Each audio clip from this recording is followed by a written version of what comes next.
Scrolling forums, we decode the show. Hidden Easter eggs, lines to know.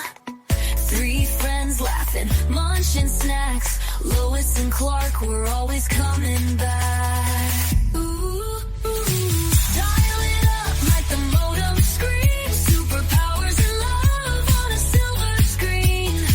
Blurry pixels, but the story's clear. Superman's back, and we're all here. I'm Molly. I'm Julie. And I'm Jen. And welcome to Folks Forever, a Lois and Clark rewatch podcast. We're three fans who've been loving LNC since 1993. Each week we'll recap one episode and talk about at least one LNC-related topic. If you would like to learn more about who we are, how we became folks, and or how we became friends, check out our intro episode. Today we're going to be discussing Season 1, Episode 18, Vatman. Julie's favorite episode from Season 1? It is not. I was like, whoa. It is the episode that I have the most stuff from, so it's always fun to watch because of that. Nice. So, I don't know why it's this episode that I always find stuff from, but hey, I'll take it. We'll also be telling you about some of the Lois and Clark fan clubs from way back when, including ones that we ran. Julie, did you have a fan club? I did not, but I was probably a member of every single one that I could possibly find. I was gonna say I could look and see if you're on my my roster here. I've got it. Crazy. I wouldn't be surprised. Vatman first aired on March 13th, 1994. Just a few other things that happened in March 94. First of all, sadly, comedian and actor John Candy passed away. At the People's Choice Awards, the people chose Tom Hanks, Julia Roberts, Roseanne Barr, and Tim Allen as their favorite actors. And that same month, Tonya Harding pled guilty to being involved in that attack on Nancy Kerrigan and was soon after banned from professional skating. Every Lois and Clark episode has a title.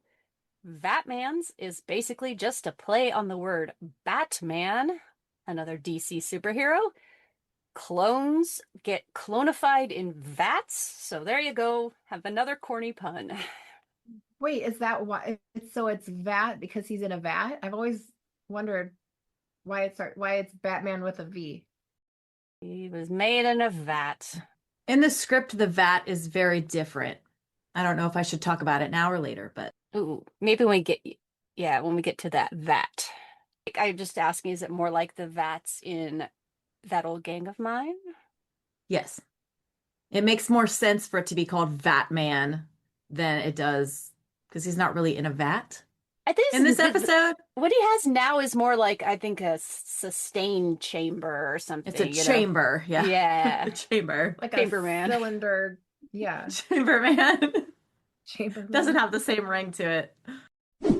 Before we get into our more detailed discussion of Vatman, we will be giving our very own summaries in 16 words or less. And today we start with Jen. Mine is a Superman clone runs amok. Perry plummets to pay first. Clark rescues Lois from faux super kiss. My summary is Lex makes a bizarro clone of Superman, and Lois isn't thrilled about this possibility. Because he's an immature little twerp. That's true. Yeah. Mine is someone clones Superman and orders Cloney to kill the real Superman. Who? Lex. It's always Lex. It's always Lex. Until season 2. Oh. And then it's never Lex. I'm still sure it's probably still Lex. Somehow. Yeah. Yeah. From the grave. From the vat. From the vat. From the vat. Hey, I'm remembering something. Jen, do you have any memories of your first time seeing this episode?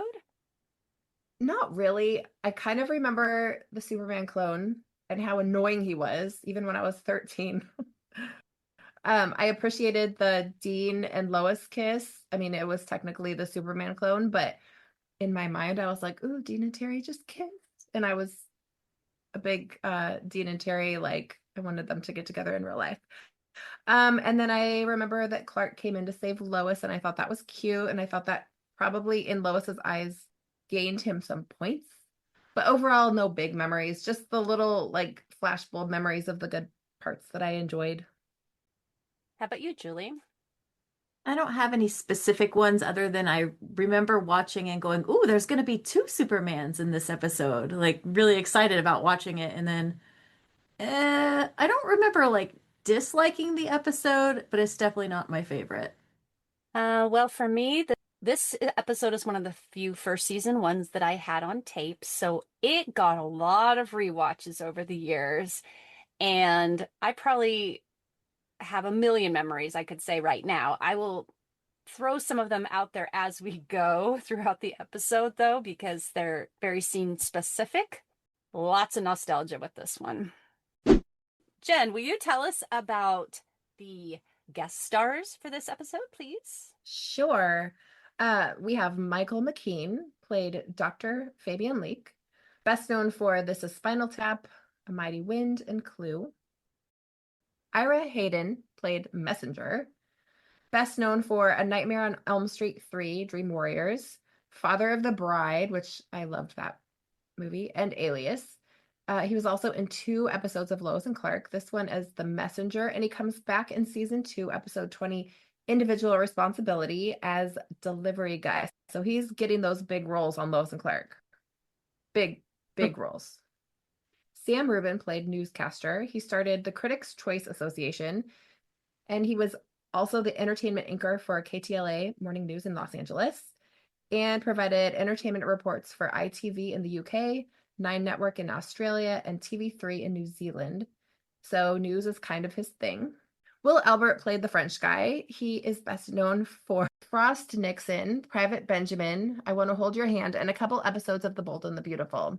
He's done one other episode of Lois and Clark before that we've already seen. Does anybody know? Remember? Oh, really? Wait. Not a big role. Not a big role. Huh. Never Ending Battle. Yeah, Really? that's it. Uh-huh.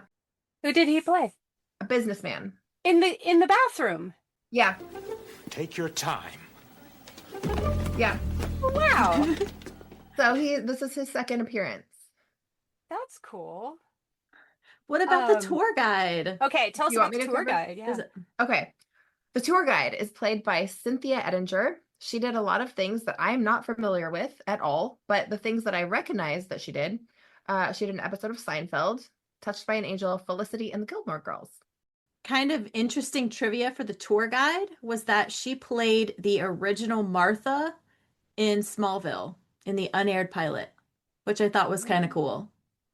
Oh, wow. That's cool. Martha. That's a big role. Wow. But then obviously that went to Annette O'Toole, who is married to Michael McKean. Michael McKean. So it all comes back. Oh, wow. And Michael McKean played Perry White on Smallville. Exactly. There's a lot of back and forth here. What's happening? Well, see, I need to watch Smallville because I don't know any of these people. I think I watched one season half-heartedly. Did we even mention Laverne and Shirley? Oh my gosh. Well, he's done a ton of stuff. Do you want to talk about Laverne and Shirley? Okay. Not really. Well, Somebody no, else but- wants to? I never, yeah. Well, one thing he's on, which you guys says you have not seen very much of, The Good Place, because he doesn't show up until pretty far on in the series, but his character is so iconic. And oh my gosh, I love The Good Place so much. And it's just this guy just shows up in like so many things, and he also has a bunch of connections with Batman, different iterations of that, playing different characters. He played like the Joker in one of them, voices and some of them. Yeah. That's cool. Yeah. Cool. And he was on The Nanny. I love that show. I say that every time. Wow. He's been around. He was on Caroline in the City. I love that show. What did he play? See what I mean? He was the man you didn't know is on every show that you've seen. And Yeah. See, he just doesn't even look familiar to me. His picture. I could pass him on the street and not know. And that makes me think that I've passed a lot of people. on the street that I should know. Why don't we get in to the episode? We interrupt this program for an LNN special news bulletin. So we open in the newsroom with an LNN bulletin blaring from the TV. Lois is at the coffee pot pouring herself a cup while the reporter on TV announces that an airliner is coming down. The landing gear is completely gone. Jimmy's already shouting for Perry and people are rushing around and the whole place is kicking into high gear. Right then, the elevator dings open and Clark moseys out whistling like it's the most peaceful morning in the world. He notices everyone's crowded around the TV. He walks over to the group and asks what's going on, and Perry tells him. And then he blurts out to Lois. I just remembered I left my story notes in the car. Todd, you don't have a car. In the taxi. Before Lois can question that, the reporter cuts to a breaking news update that Superman has appeared in Paris.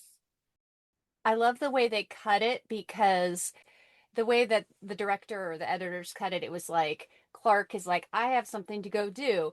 And then you see them going, oh, it's Superman. So because we're so used to it on the show, seeing Clark leave and having Superman appear, we think for a second that that is Superman.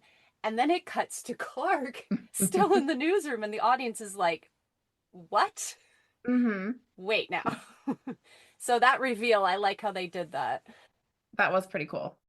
After that, Martha is beaming. She and Jonathan can't stop talking about how incredible it was when Clark saved that plane in Paris. Clark, meanwhile, is standing upside down on the ceiling, trying to talk to his parents. He finally says, "It wasn't me." And there's a funny sight gag here where his tie keeps flipping up over his face as he's upside down on the ceiling. So he ends up just tucking it into his pants, which I thought was kind of funny. Clark says that he watched it too from the newsroom and how seeing that just basically turned his whole world upside down. But But I'm dumb. Get it? Because he's upside down. Haha. Jonathan wants Clark to expose the imposter to the world, but Clark wants to wait until he knows who he's dealing with. I want to know how his glasses aren't falling off. If he's upside down. Upside down. Oh yeah, because they usually rest on your nose. I never thought of that. Yeah, your eyebrow ridge would like hold them for a while, but yeah, they would be kind of doing that. Okay. Oh wait, let me get my reading glasses here. Now go upside down. Now, Oh, do a shoot. handstand. Oh, Jen. Okay, it doesn't work. A few episodes ago, I mentioned Martha's Pinterest-worthy kitchen with the stove and everything. And then as I was watching this episode, I noticed she has a different stove, and I got real upset at first. And then I watched it again and realized she has two ovens. She has a modern oven, and then she has that Pinterest oven, which is good for her. She must do a lot of baking. Kitchen envy. Must be nice. I want a farm kitchen. I love a farm kitchen. That sounds so cozy. Cozy. Yeah. But I do enjoy this scene because it's so cute because Martha and Jonathan are just so happy and just like, oh my gosh, you were in Paris. You're so great. And like, he's like, it wasn't me. And then they're all of a sudden, what? Huh? What? Yeah. I love any scene the parents are in. They're just. So now we see Superman flying over the UK and Paris. And then suddenly he's landing and quickly changing back into Clark Kent. He has shown up to examine the plane that Superman, quote unquote, saved. He walks over to the plane and he finds the handprints underneath, which fit his hands perfectly. Nice callback to the pilot with the handprints. Mm-hmm. I feel like in some saves, he does not leave handprints, though. It's only instances where they're proving that he's strong. I think in the pilot, it was a little bit too rough of a save, and that's what caused it. And then in this episode, it's the clone who's doing it, so he may not have the finesse. I think our Clark probably doesn't leave a lot of handprints anymore because he's more careful. Okay. That would make sense because it's the other Superman, number 2, is new to this life. Back at the planet, Clark wanders in with a bag of pastries while Lois is looking at the Superman in Paris headlines. Lois talks about how it's been 3 days since Superman's been seen in Metropolis. Perry then walks in wearing an amazing hat that says the Daily Planet. Julie, Yes. it's your baby. Your hat. There it is. Should I put it on? I think you should. Oh. I can't put it on with headphones on. So Lois lists off all the saves that Superman has done around the world. Clark offers her a pastry, and Lois continues to wonder why Superman isn't here in Metropolis. Lois then bites into one of the croissants. Mmm, these are incredible. Where'd you get these? It's a little French bakery. The truth. Yeah, I mean, it is the truth, kind of. I feel like it's not technically a lie, but also it's not just some little French bakery. It is a French bakery in France. I think this is Clark- one of those he got tired ones where Clark's not wrong and we're going to let it slide. Yeah. Yeah. Okay. Clark goes on to tell her that maybe Superman is on vacation and that Metropolis doesn't own Superman. Go ahead. Where has he been then? This is the part that I don't get. Okay, they keep saying that Superman hasn't been in Metropolis. He hasn't shown his face, blah blah blah. Why?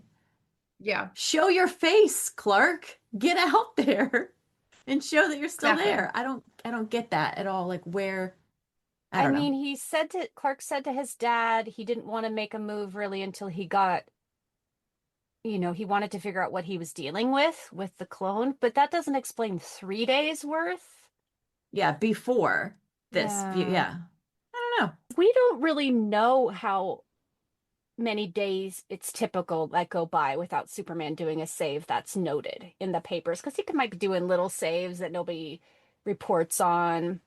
But Lois True. does. I mean, maybe this has happened before, but now Lois is like honing in on this. Like, wait a second, where has he been for the last 3 days? And Clark's like, I sometimes go 5 days without doing stuff. What are you talking about? I can't say that. So Yeah.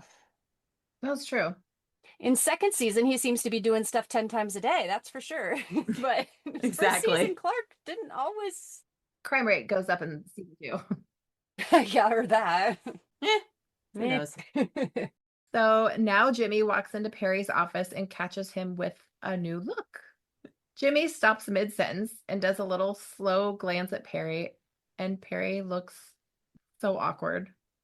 He has this thing on his head. It's a toupee. What do you guys think? Like, what do you think of this look on him? As a kid, I didn't realize what was different about him. I couldn't pinpoint. I was like, so he parted his hair different? Like, it wasn't until like the end of the episode where it falls off or something that I was like, oh.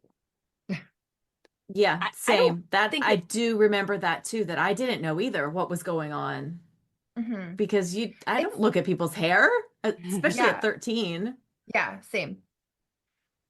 He was also to be fair, he was also wearing some ridiculous suits.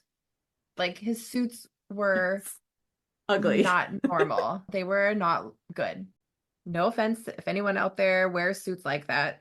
Maybe you can pull it off, but that was not a good look. I don't think anybody wears suits like that. Those were hideous. Especially the blue one. Yeah. Oh, I wrote the Ugh. blue one. I wrote that one down. And the tie that clashed really badly with it too. So Jimmy continues to try to talk about what he came in there for, some brochure, but he cannot make eye contact with Perry. Finally, Jimmy asks, "Is everything okay?" Perry responds, "Why shouldn't it be?" That's my impression. I like it. As Jimmy continues to talk about this trip from the brochure, he hides behind a magazine and kind of peeks over it to try to get another look at Perry's hair. This whole scene is funny, but awkward. I have such secondhand embarrassment. I don't even want to watch it. Like, it's funny, but I like when he's peeking out from the magazine. Like, yeah. ooh. Feel bad for Perry. Like, just own your look, man. He likes it. He does. Perry likes his then- look. Yeah. Because after Jimmy leaves the office, Perry picks up his mirror and checks out his look again, and he smiles and he likes what he sees. So do I want him to be happy with himself, or do I want him? I don't know. So the elevator dings and out walks Lois and Clark. Lois is babbling as per the usual, and she is still on this Superman thing, wondering where he is. Clark tells her he has a feeling that Superman will be back soon.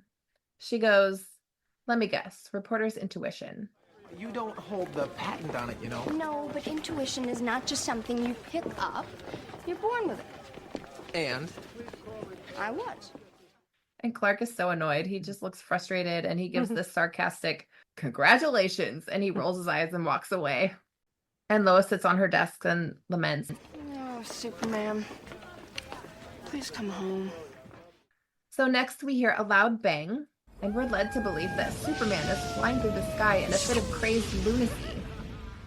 He's doing spins and screaming, but then it cuts back to Clark sitting at his desk using his supervision with his glasses lowered, and he's kind of squinting and looking at a picture of Superman.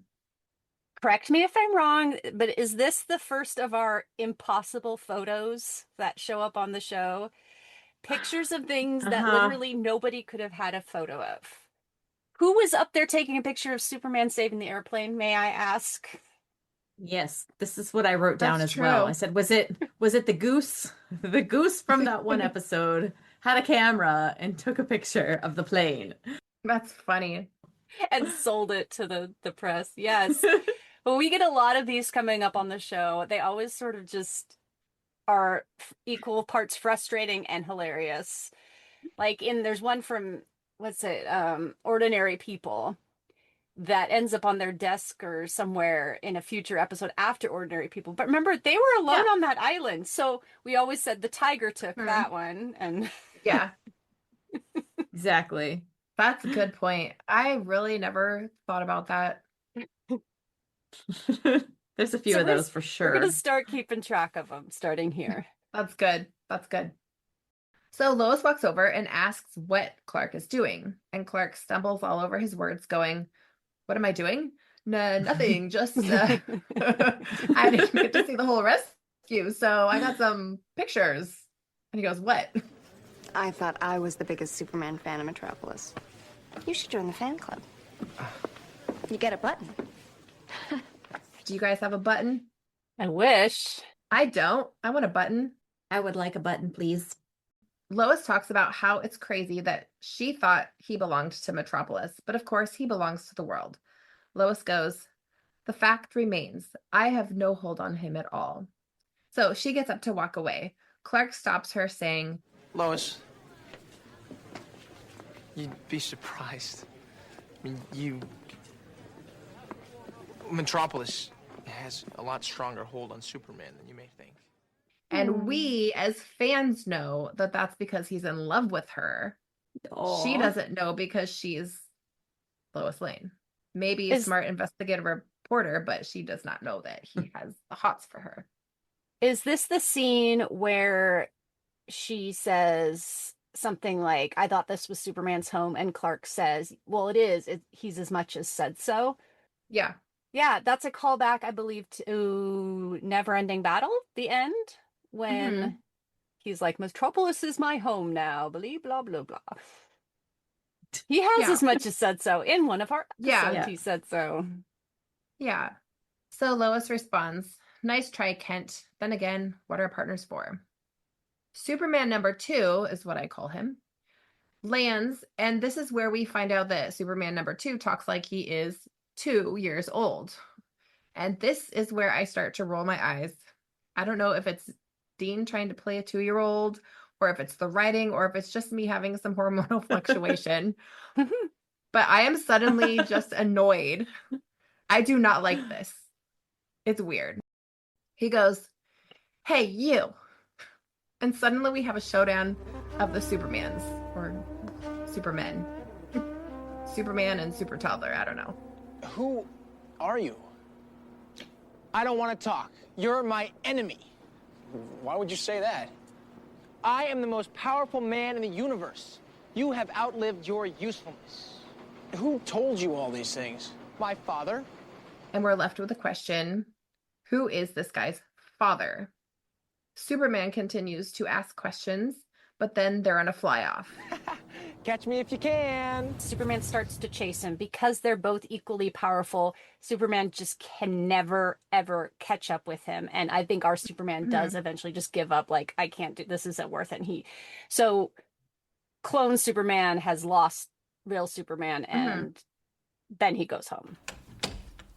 Do you have any idea what time it is? And he's busted. This is a father, quote unquote. And when Lex tells him that it's time for bed, Superman number 2 jumps on Lex's back and Lex takes him to bed and just, ugh.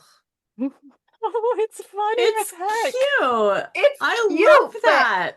It's cute, but oh my gosh, no, I don't like Dean acting like a 2-year-old. It's ick.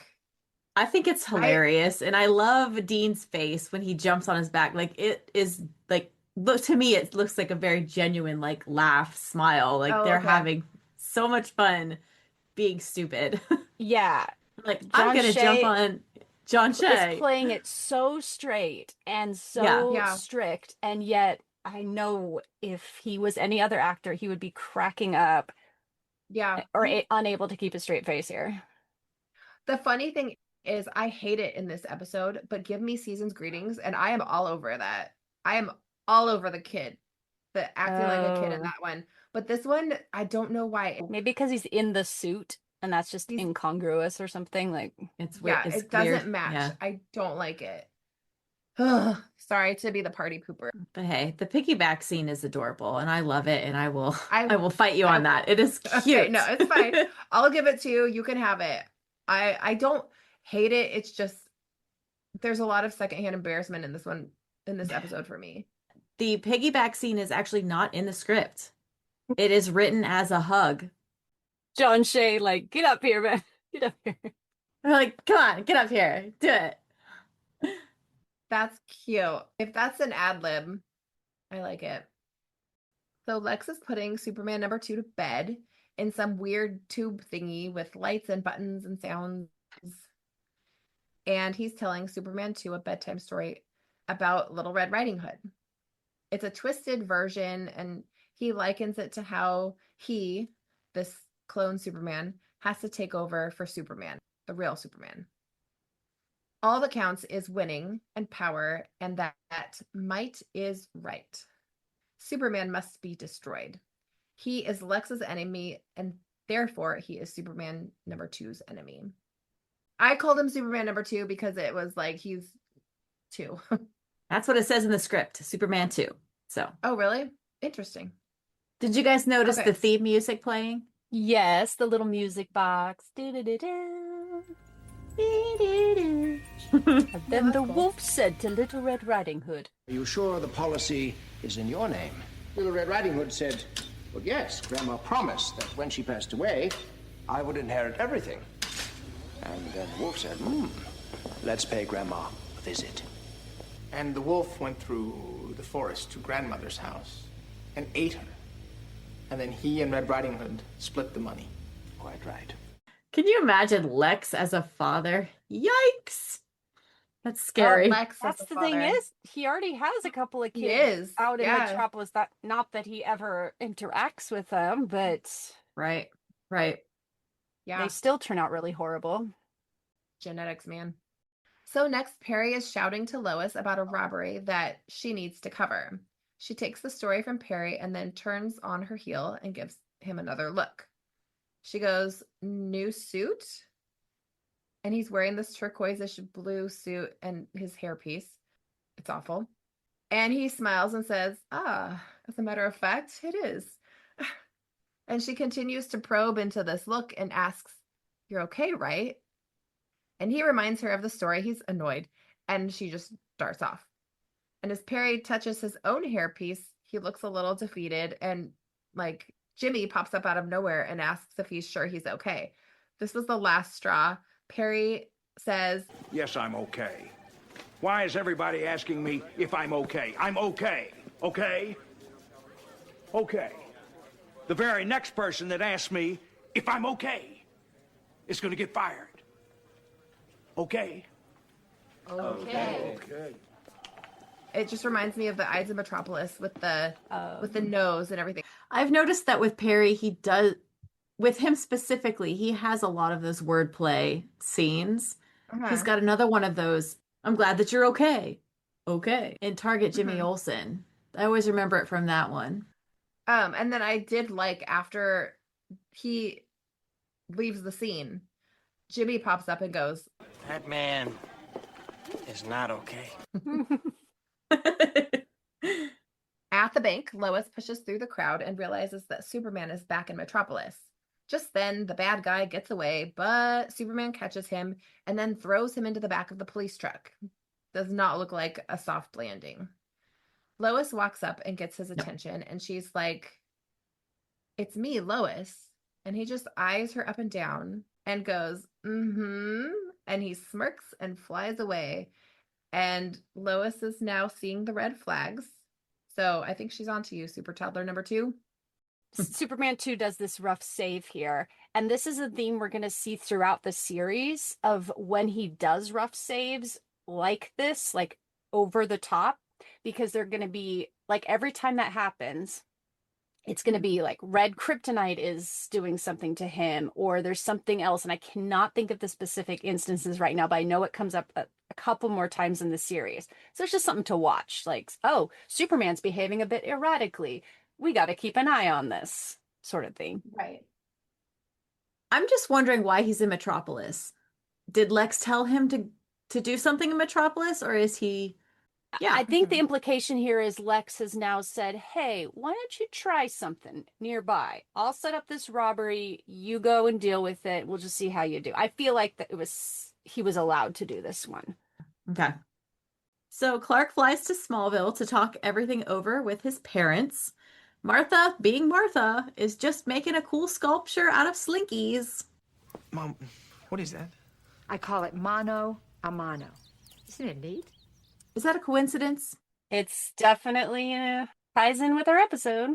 It ties in for sure, but I like her. Isn't it neat? And Jonathan's face is like, yeah. He's not into her art. So Clark tells them that he met the other Superman, but didn't really get any of his questions answered. He wonders if maybe he's got a twin brother, but Jonathan quickly dismisses that idea, saying that, well, Jor-El definitely would have mentioned that in the Globe message, so there's got to be some other explanation. They would have only saved one twin, but not the other. Yeah, that would have sucked. Bad. Exactly. So Clark then says, well, maybe some other family from Krypton sent their kid here too.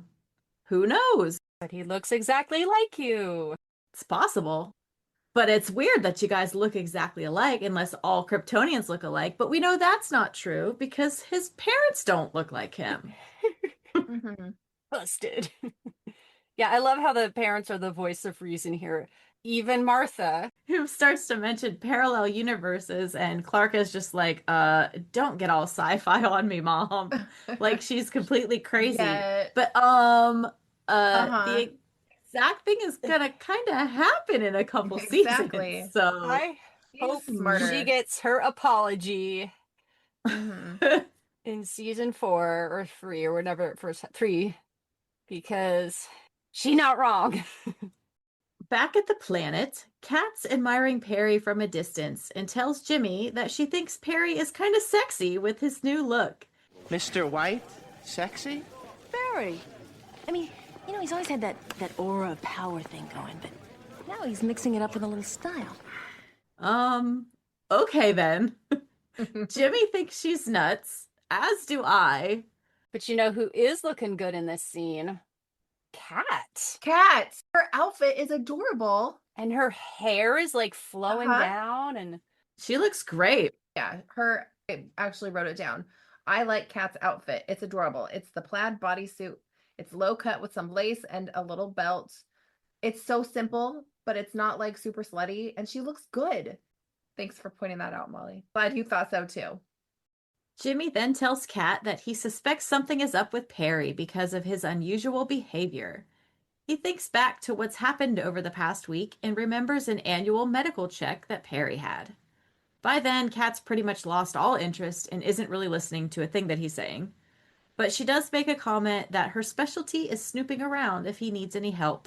Well, one of her specialties. I think we all know what the other one is. But he never takes her up on it and just, you know. And oddly enough, Jimmy only kind of talks to her about it and never Lois and Clark until the very end. Spoiler alert Yeah. coming up, but Mhm. doesn't handle things very effectively. But who among us? There are so many things he could have done better in this episode. Come on, Mhm. Jimmy. We'll get there. We'll get there. Lois stops Clark as he walks by her desk. She tells him that she's concerned about Superman because of what she saw him do. Clark, oblivious to everything going on around him, is shocked that Superman was seen in Metropolis. He was here? Earth to Clark. Where have you been, anyway? With my folks. With them on the phone, talking on the phone. Hello, come on now. He covers, though. Good cover there, I guess. Sort of. Lois tells him that she felt like Superman didn't even recognize her and that he even smirked at her. And Superman doesn't smirk. It's just bizarre. Unless he's turning and smirking at the camera right before he kisses you, but you don't see that, do you? Exactly. Yeah. She's never seen him smirk. Should we talk about It's Just Bizarre? Yeah, Bizarro. Did you guys get that? Nice Bizarro.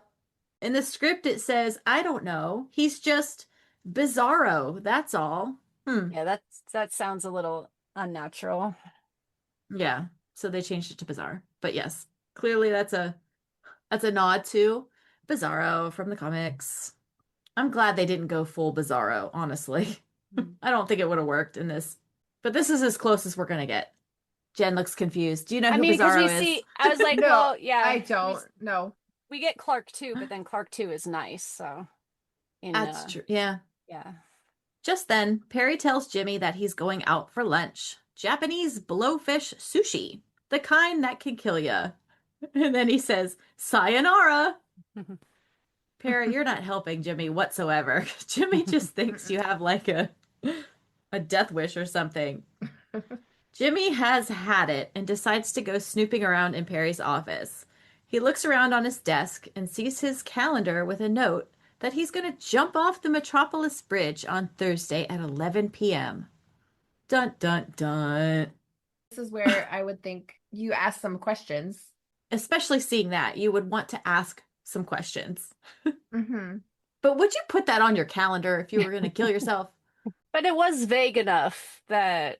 But then wouldn't Jimmy look at see if there was anything after that and be like, wait? And then, True. eh? So back at Lex's, Lex and the clone Superman are talking about how the old Superman must die because he's outlived his usefulness. The clone then sees a framed photo of Lois on Lex's shelf. Why does he have a framed photo of Lois on his shelf? 'Cause they're dating. Are they? Sort Well, of. Has it started? They had dinner together Yeah. at Pheromone. He kissed her on the They cheek. share that kiss in Ides. I believe they are periodically having dinner together. It's still a little weird though. Okay. It's Yeah, a framed picture. Sorry, that's a red flag, man. it's a very professional picture. I Right? do have the actual frame and photo from the Oh, is that episode. the same one? This is Well- the same one right here. Oh, cool. Well, actually, when I was in Ohio, I switched them out. So now you have a replica Whatever. and I have the real one. So that will be news to you, I'm sure. But it's all for the best, really it is. Whatever. She's like, you're never coming back here. Never coming in my house ever That's again. So funny. She did let me touch it. I did. You took it out of the little case and you did a little video with it, which was hilarious. Where you recreated the scene. So he sees the picture and says, I saw her today.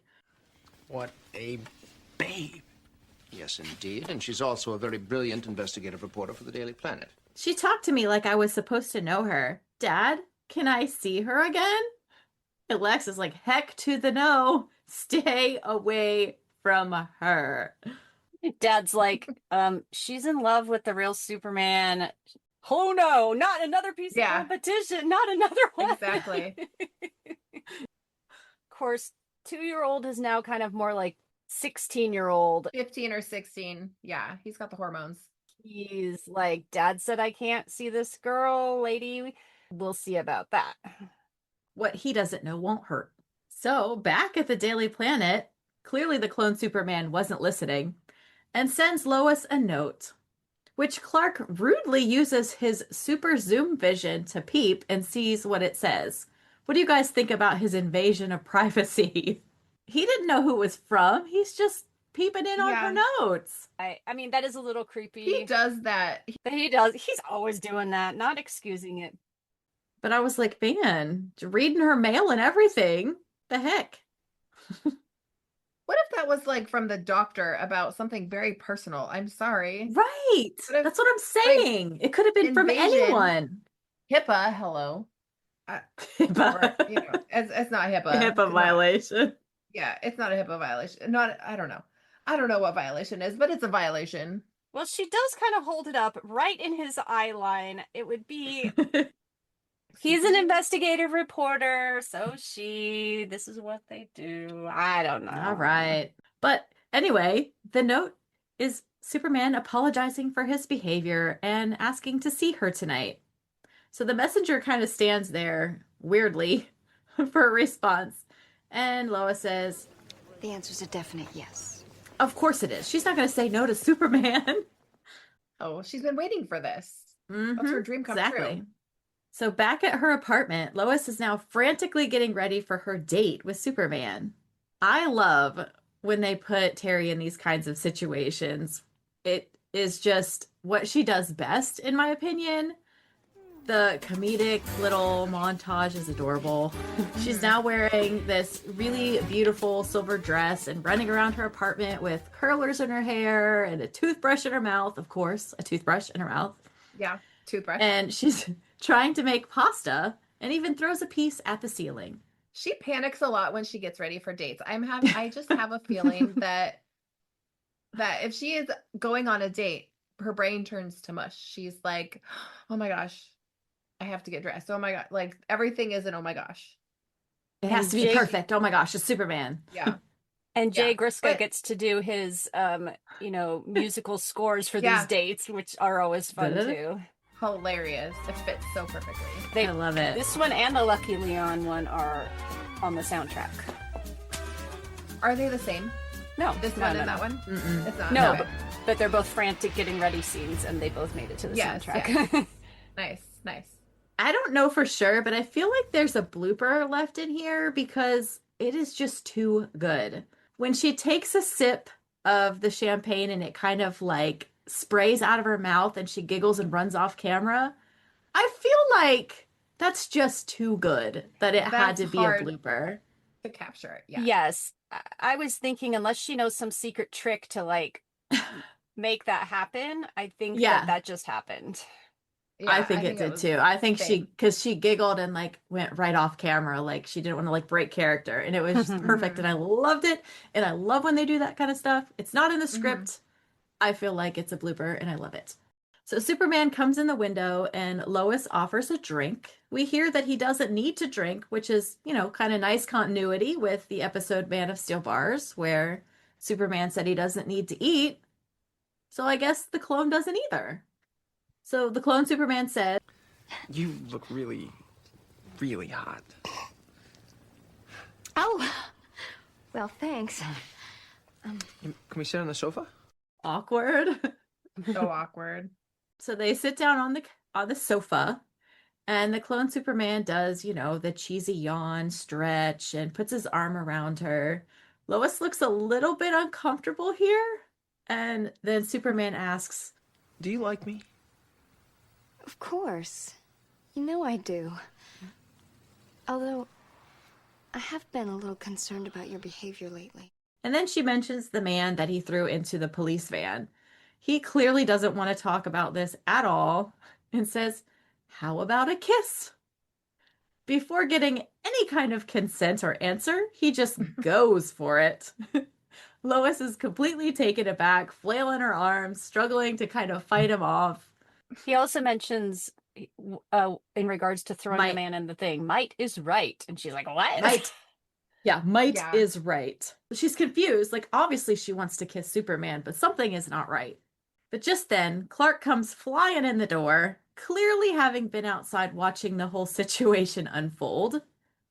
The clone Superman is not happy that their date is being interrupted and wants him to leave, but Lois goes running over to Clark, very happy that he's there.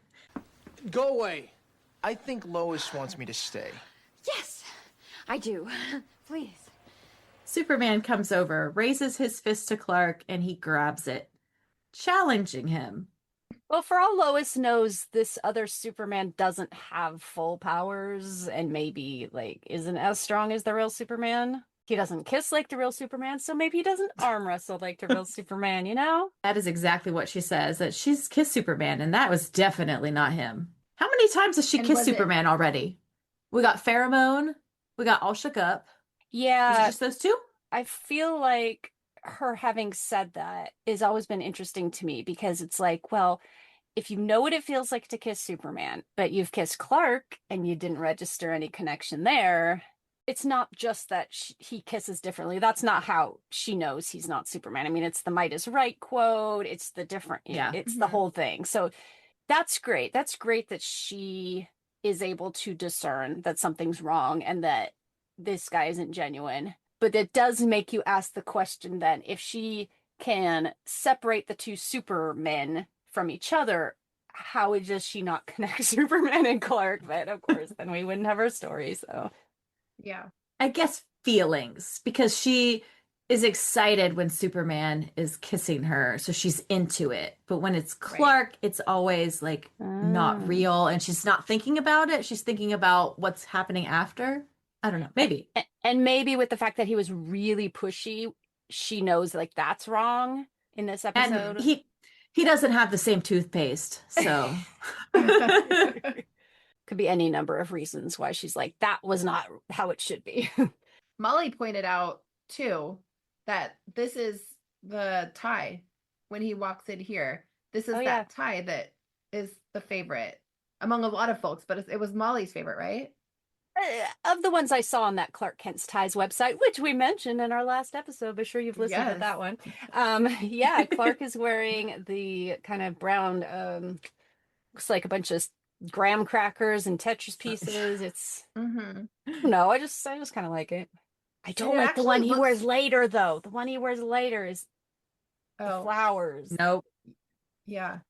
So the clone decides to leave, but tells Clark that he'll be seeing him again. Like, he now knows, pretty sure he knows the identity now because, you know, Clark was pretty strong. I want to be like Clark right here.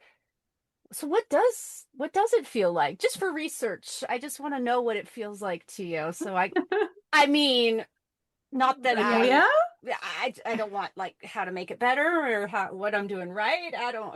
It's just research. What's different? You didn't like it. Tell me more. Back at the Daily Planet, we have another silly scene of Jimmy being concerned for Perry. Perry's talking about life being too short, and Jimmy, thinking Perry's gonna die, says, "It's happening soon, isn't it?" Perry agrees, but doesn't want anyone else to know. Spend your whole life saying later. Later I'll do this. Later I'll experience that. Pretty soon, well, you run out of laters. Jimmy then tells him that he is the bravest person he's ever met and that he's handling this with much grace and dignity. Jimmy has completely gone off the deep end here, saying that Perry has always been like a father to him and he loves him for that.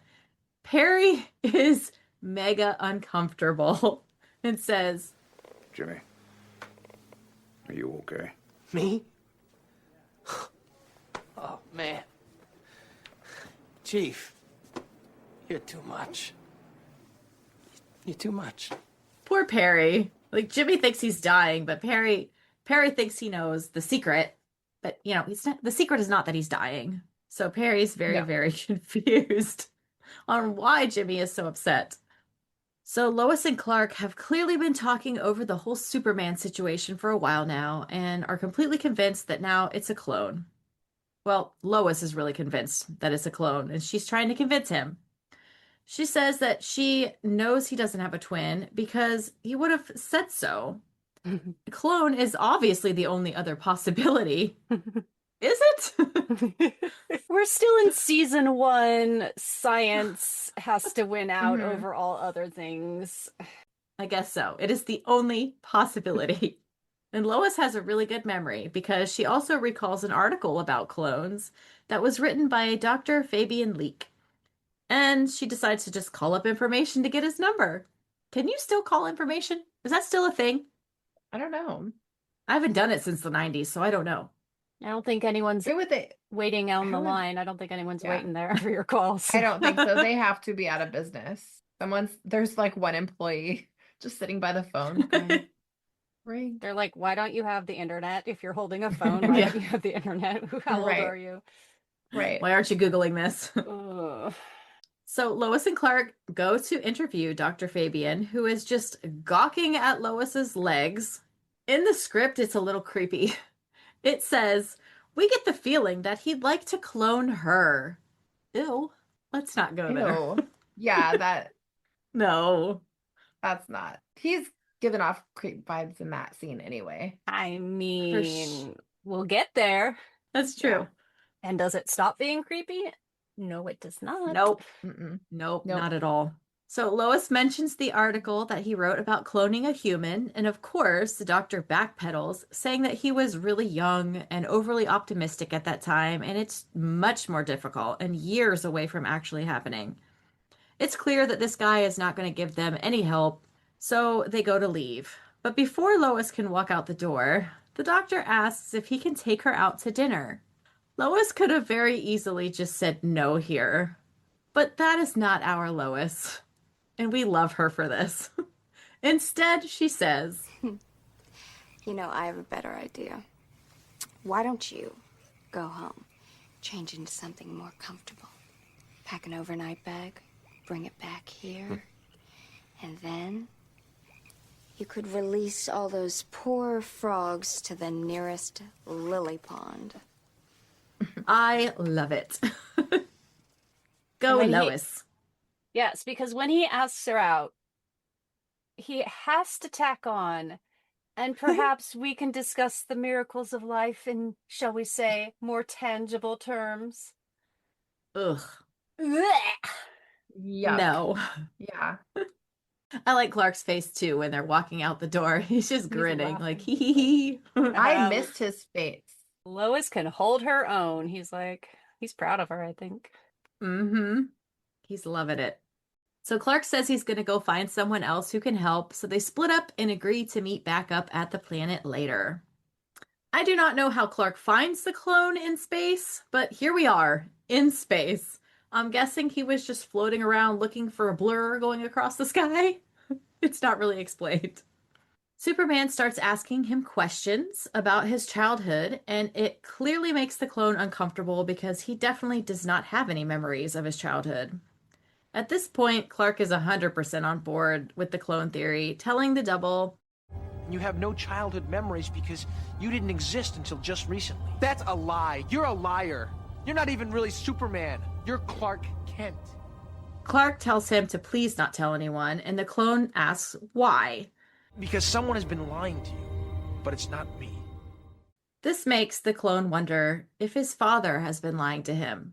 Well, Cloney has been raised for the last, 10 minutes by his father, Lex, and gotten all this info and been told that Superman is his enemy. However, upon meeting Superman and hearing from him, I think clone Superman does start relating to real Superman. He believes him. I think it is one of those things, like, as you said, he starts off as kind of a 2-year-old. When he's in Lois' apartment, he's like a teenager. And now he's kind of in college age, I would say, where he's starting to question his parents and listen to his peers. And I think that's what's happening. Clark steps off the elevator into the newsroom, and Lois runs up holding a newspaper saying, "Found it! Superman donates lock of hair to charity auction."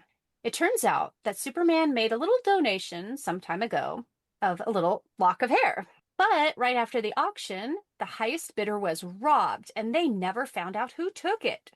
Aha, that's who has Superman's DNA, and that's probably who made the clone. Back at the clone lab, Dr. Leek is looking into Superman 2's eyes. Lex is standing there too, and as soon as the physical exam ends, it's bedtime. But Superman 2 pushes back with, I'm not a child anymore. I don't have to be told when to go to bed. I'm still your father. You'll do as I say. Superman 2 heads towards his sleeping pod and takes the opportunity to ask how come he doesn't have any memories of growing up. Lex, in typical fashion, says, well, that's not something you have to worry about. Superman 2 says, Superman says I don't have any memories because I'm not real.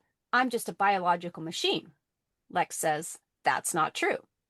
So Superman 2 asks, What is the truth? Well, how dare you question me? and oh my gosh, this is just so classic Lex. Evasive, hostile. It goes all the way back to that, I think it's I've Got a Crush on You with the press conference where Clark's asking him questions at the press conference and Lex is just like, well, I'm just not going to answer your question and make you feel bad about it. Yeah, that's just what he does. Yeah.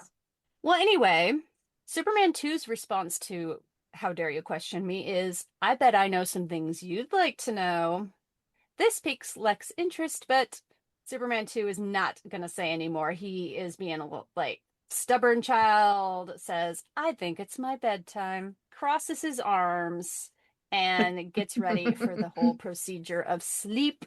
But Lex does miss a step here, and we'll get to that in a minute. Just for the record, I like him at this age. I think he's funny now. I think the fact that he's being mean to Lex, I appreciate it. I don't know if that's what helped, but he's grown out of whatever phase I did not care for, but. And it's because he's shirtless, right? That helps. That does help. So while Superman 2 is in his slumber chamber, the doctor has some bad news for Lex. It turns out that the clone's vital signs are deteriorating, blah, blah, blah. In short, he's not going to last much longer. He is dying just like the frogs that they have tried cloning in the past. Lex asks if the clone has lost any of his powers yet, though, the superpowers, and the doctor doesn't believe so.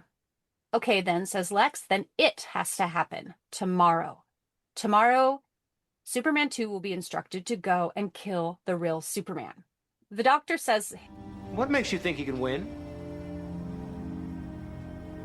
Because if it means the difference between winning and losing, he'll pick up a passenger train filled with people and use it to bash Superman's skull in. Unlike Superman, he has no restraints, no morality. I taught him. Tomorrow, he will kill Superman. You know, I think there is something biologically in Kal-El that is going to short circuit that. I don't think there's any amount of Lex influence that could override what's biologically inside Kal-El. I mean, I don't know, just my thoughts, but anyway. Just as Lex is repeating that tomorrow the clone will kill Superman, we zoom in and see that, oops, they forgot to push the button that causes the smoke to fill the sleep chamber and put Cloney to sleep each night. He is awake and he heard everything. The next day at the Daily Planet, Jimmy busts into Perry's office with a phone number for a mental health hotline. Jimmy tells Perry, there are people out there who know what you're going through. You don't have to suffer alone. Perry takes the paper, giving Jimmy a weird look, but before he can comment on it, the phone rings, and it's Alice. But before he goes out the door, Jimmy reassures Perry that if he needs a shoulder to lean on, he, Jimmy, is there. We cut to Lois at her desk holding a copy of Metropolis Science magazine, when the figure of Superman comes in for a soft landing behind her. She whirls around, surprised, saying, Superman, is it really you? In the flesh, he answers. She asks where he's been, and he says he's been trying to get a lowdown on this imposter. He tells her he needs her help and invites her to fly off with him. We pan to Kat, who watches the two of them take off and sadly says, Some girls have all the luck. Just then, who should walk into the bullpen? But Clark! Clark asks Kat if Lois has come into work yet, and Kat says, yeah, she left a few minutes ago with Superman. Clark's like, what? He begins to hurry off. Kat calls, is something wrong? I hope. For I love that shame, line. Kat. I love that line. It's great. Our Superman takes to the skies looking for Lois and finds Lois with the clone at the Metro Brothers Film Studios on the Old West set. There is a tramload of people taking a tour, and Lois is tied up, and clone Superman is sticking a branding iron into a barbecue pit. He pretends like he's going to touch Lois with it, and she's like, no! When Superman lands, the clone tells Lois he never would have hurt her. Basically, you were just bait. The real Superman unties Lois and tells her to stay put. Does she listen? Does she ever? Never. Never listens. Clone Superman is now inside one of the Old West saloons, sitting on top of a bar. Superman says to him, "This town isn't big enough for the two of us." They start to fight, and Clone Superman throws our Superman out of a window. Superman zooms right back in, but just then Lois shows up to watch the fight. Superman says, "Let's take this fight outside," and he again tells Lois, "Stay here," like inside the saloon. Again, she does not listen. Outside, the two Supermen go, and we get even more winks and nods to Western genre movies than we've already had, and I'll get to some of those in our real life section later on. It's a little cheesy, but I love it. And they're standing outside about to have like a gunfight, except they're not holding anything. But just as that is happening, another Metro Brothers tour tram comes by. It's the same driver, but it's like different people. But it's a different pack of tourists this time. I don't know if that was intentional or if they shot this on a different day and had different people who were not supposed to notice this. She says, as she sees the two Superman, "Apparently I was mistaken. They must be shooting something." Indeed, the two Supermen start laser eyeing with their heat vision at each other. The tour guide hits the gas pedal. We're leaving. We're leaving. I loved that part. I wondered as a kid if those were actually people who were just on a tour or if they were extras. They had to be extras, yeah. They had to be extras, but as a kid, I was like, that would be fun if wouldn't that be so cool? Oh. Yeah, but that tour guide has to be kind of not smart if she's like, "Oh, they must be filming something today." Yes, there's no cameras, nothing. You would know if they were filming something. This is ridiculous. It's played for laughs. It's fine. So the two Supermen play laser vision some more, but this time the clone drops to the ground. As Superman approaches him, Clone says, "Go ahead. Finish me off. Might is right. Only the strong survive." I don't want to hurt you. You and I, we have so much in common. We're linked. We're brothers. The clone is now clearly very weak, and he admits to Supes that he's dying. He says that maybe it's for the best. His whole purpose in being created was to kill Superman. And since he's now unable to, well... But the clone says he has something he needs to go do, and asks Superman to wait for him. So Clone flies off to confront his father. Cloney lands in the lab, and Lex says, "Is it done?" "Nope," says Clone. "I know the truth now. He's the rightful Superman."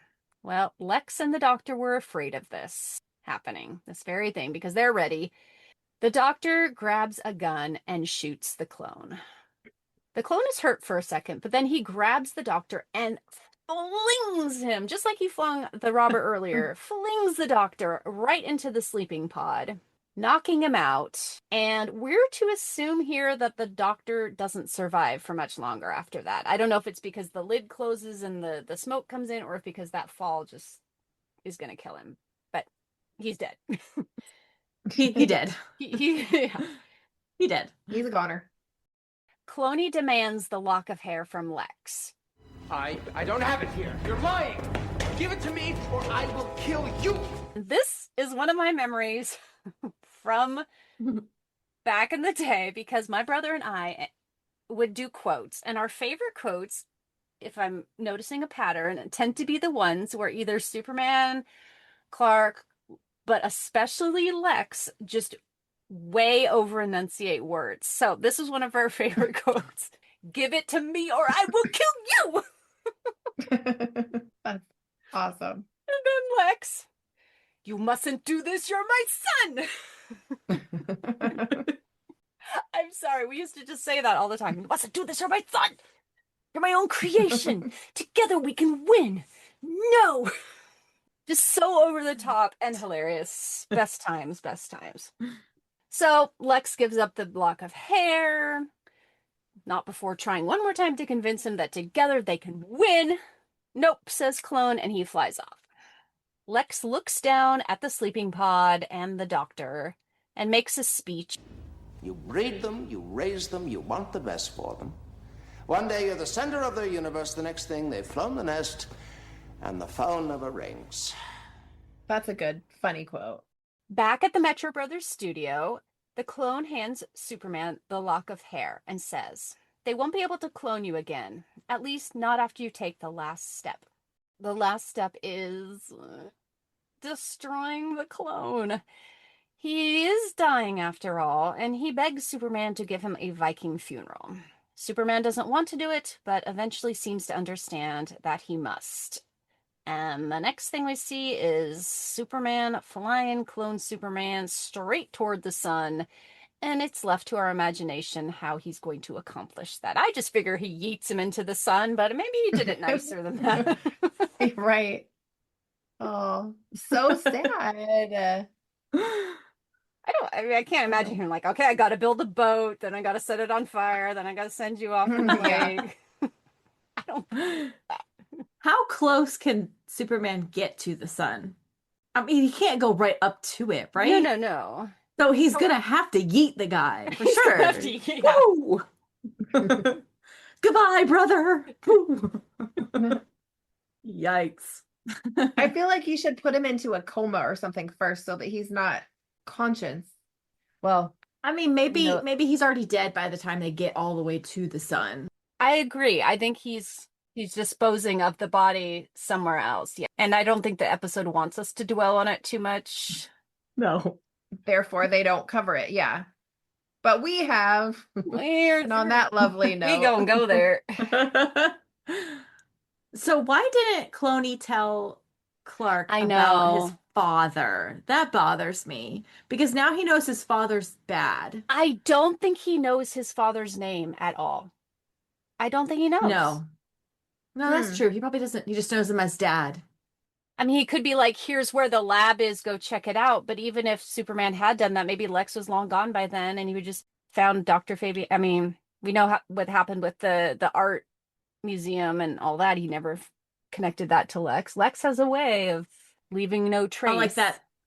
I like that theory because I'm like, wait, he probably just knows him as dad. That does make sense. That he wouldn't know even who to say. The only thing he could have done is right after their fight been like, hey, let's fly together to the lab where I was born. You can meet my dad. And then, ooh. But that's okay.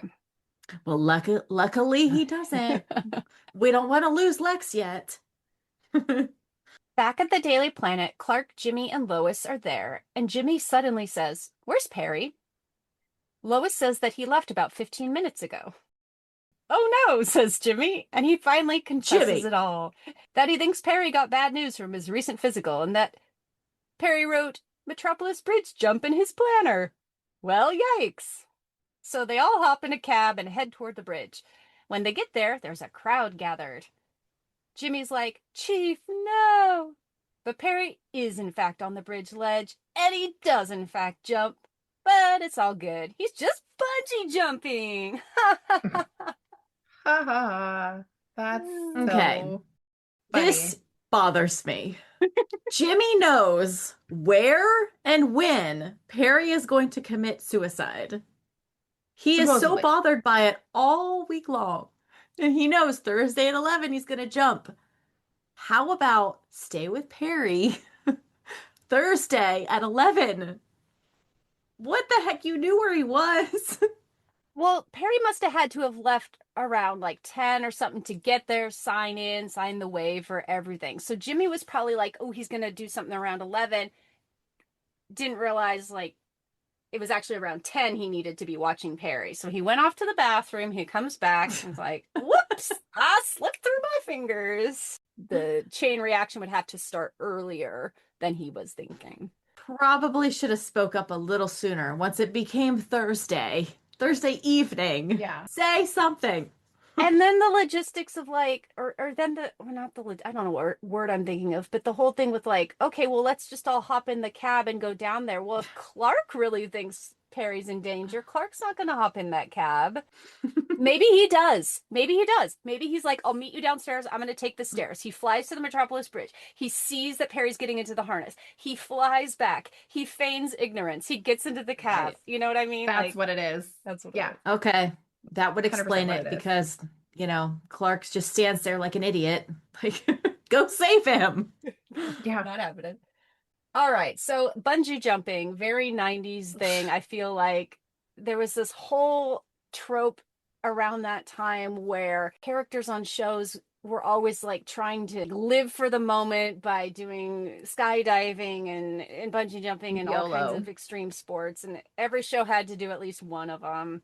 This was ours. Yeah.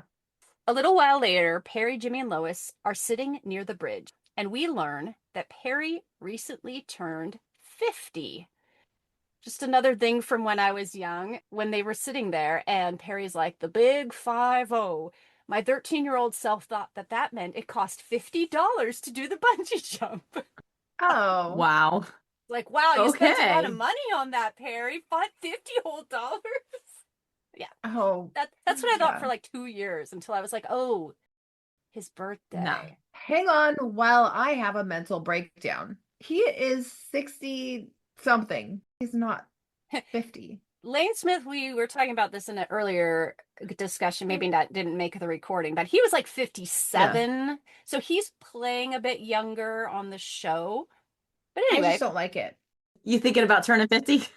No. When we all turn 50, we should go bungee jumping. No freaking way. I'll I do will it. not bungee. Come I will not on. bungee jump. I'm scared of not bungee jumping. I'm scared of Whee! flatting.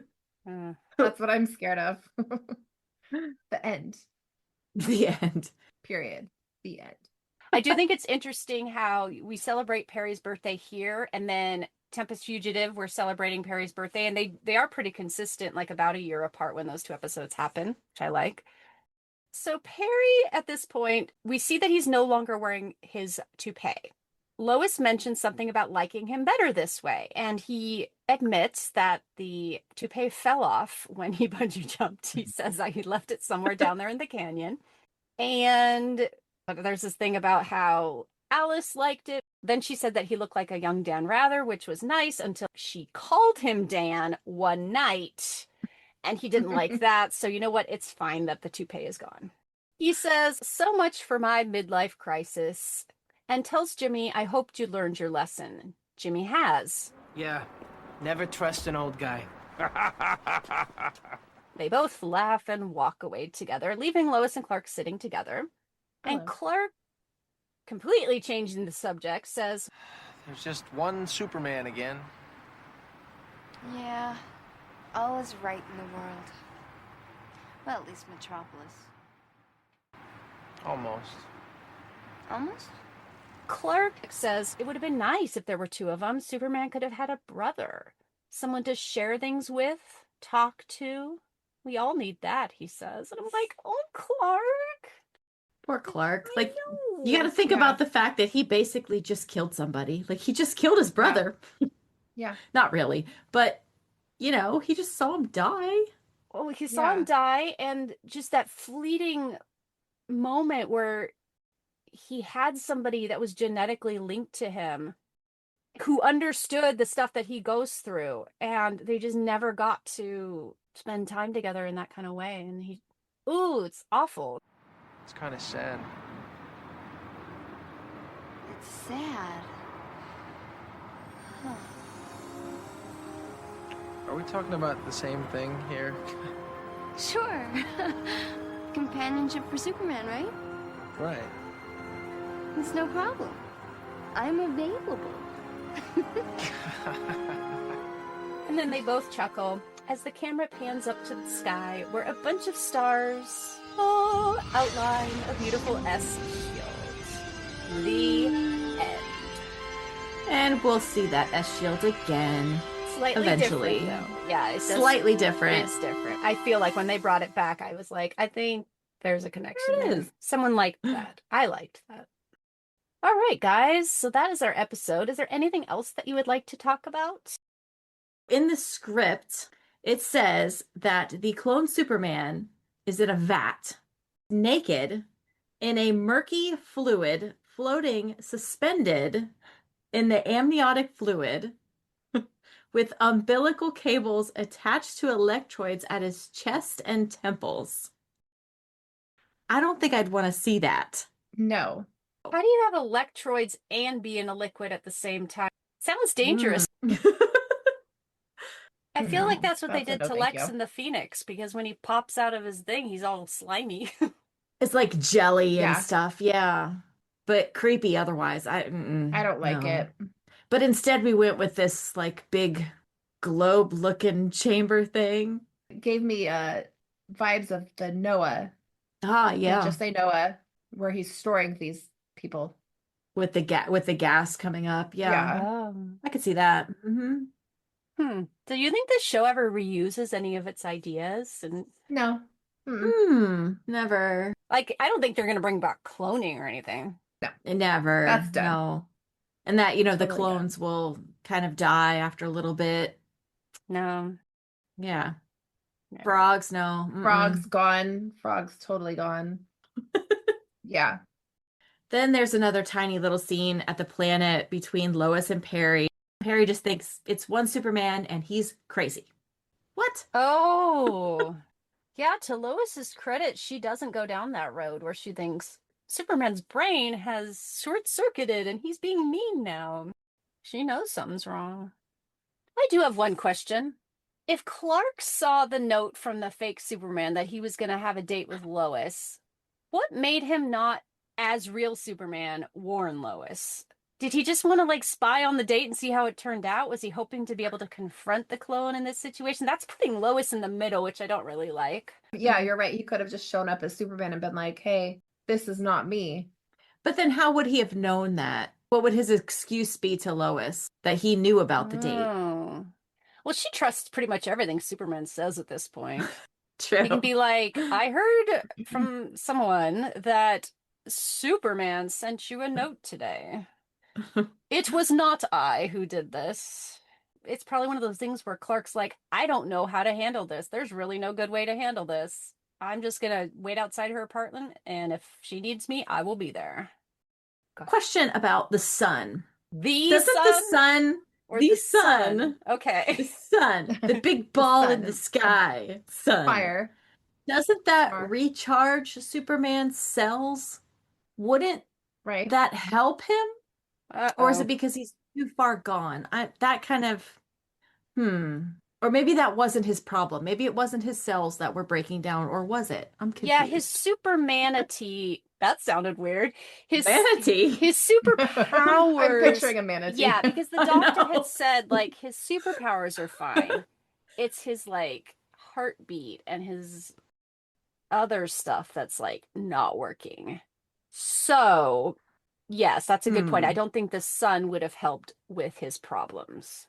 Okay. Plus, he's not a perfect clone. He is very true. Temporary. He's full of genetic flaws too. So, even though he looks exactly like Superman, sounds exactly like Superman, has the same teeth even, I don't know. I would have liked the same teeth.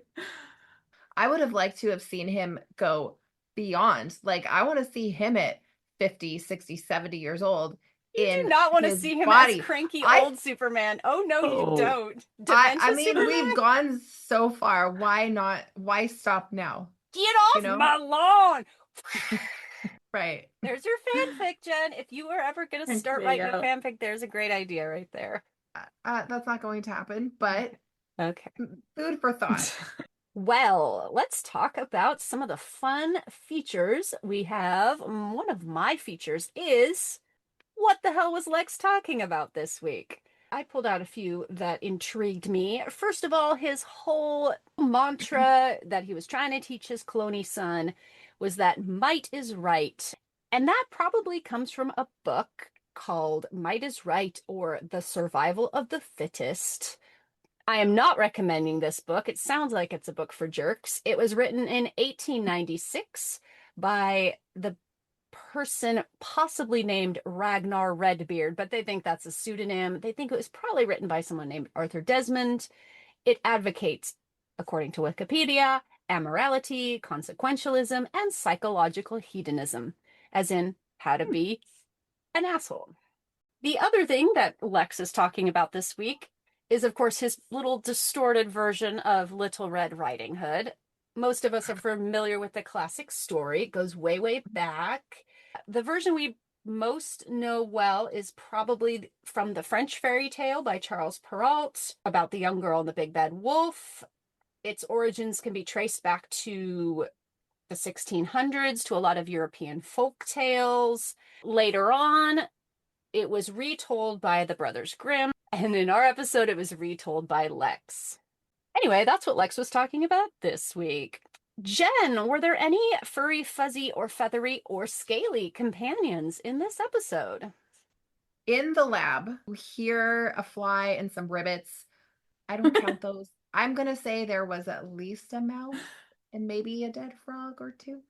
There was a dead frog. I think there's an alive frog implied, strongly implied. Yes, implied. Yeah.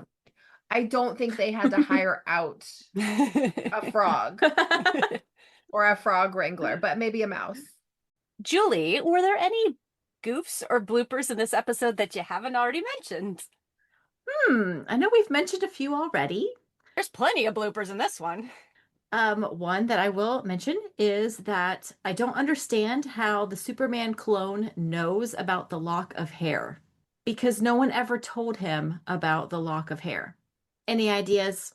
Maybe when he had tied up Lois at the Metro Brothers studio, she's like, I know how they cloned you. Please don't kill me. I know how they cloned you. It was a lock of hair. There you go. Okay. No, you're right. Well, that is interesting. How about the stunt double landing with his blurred face? Come on, Jen, you didn't notice that? No, I did not. So Superman flies in, goes behind something, and Clark pops out. And as that's happening, two like French airport workers are walking in front. Your focus is drawn to them. Oh. But if you happen to be focusing on Superman, you will see the Blur. most blurry looking potato fly down. And then our Clark comes out. So. Oh, well, it worked on me. But I appreciate the transition. I like when they try to do that whole transition of the stunt double to Dean. Like it's nicely done. Mm-hmm. Yeah, they could have maybe turned the head a little bit because it was just clear face blur. But I still appreciate it. I'll give them that. I can't wait till it was the 90s. Point out more of the fun things that happen when the two Supermen are on screen. But anyway. Oh, yeah. There's a lot of that. The stunt double was having fun with this episode. Should have put him as a special, as a guest star. Oh, yeah. He's in it just almost as much as, more than the newscaster and messenger. Yeah. More than the tour guide. Yeah.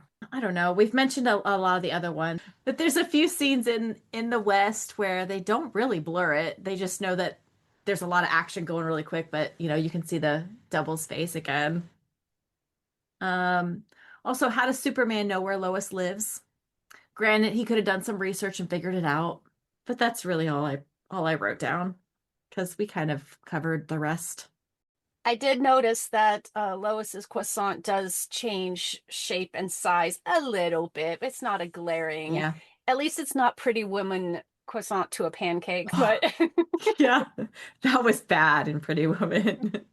Like at least eat the same food. Or Cat's banana, peeled, unpeeled. The banana, yeah, it wasn't as bad as the banana peel. It's just if you're watching for it, you'll see it. Yeah. I wonder how many Terry got to eat. They look delicious.